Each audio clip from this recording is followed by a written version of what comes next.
Baba ben bu şərqini yala bilərəm. Heç kim başın qatmamısan qat da. Başın qat baba.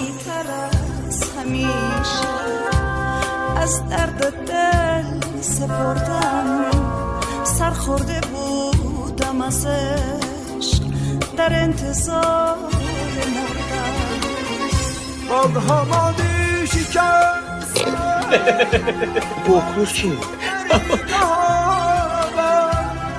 در جستای من راهی شدان سرانم رفتم برای گریه رفتم برای فریاد Ne sipariş edeceksiniz? Mənə süll verin. Siz ne istersiniz? Mən üzr istəyirəm.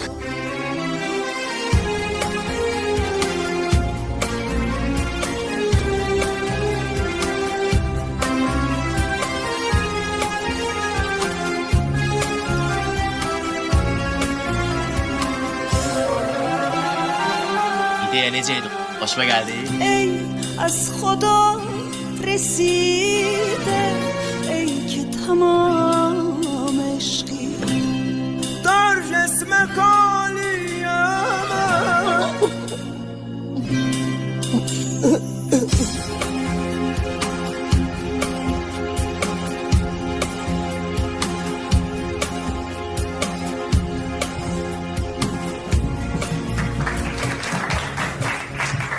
Baba qızla nə pakiz oxuyurduq. Dəvətnaməni götürə bildiniz? Yox, gördüm mən yaman oxuyurdun. Axırda da qoquşdardın axı baba. Baba şərqi sinəmə düşmədi. Əslində demiş, Afada yanında məktəbli qızlara oxşuyurdu. Mikrofon söndürün. Deyin görüm siz kimsiz ha? Dəvətnaməyə nə inirsiniz? Bizim validdən özə qısarımız var xanım. Validdən küsənlər. Sizə nə inib ha? Elədiyin eləyib, amma qısasımızı alacaq, narahat olun.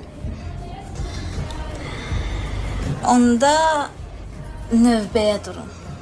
Növbə gözləməyə də vaxtımız yoxdur. Qoçaq oğlanlarsınız.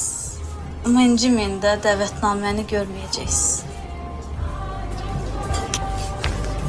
Validə budağızda.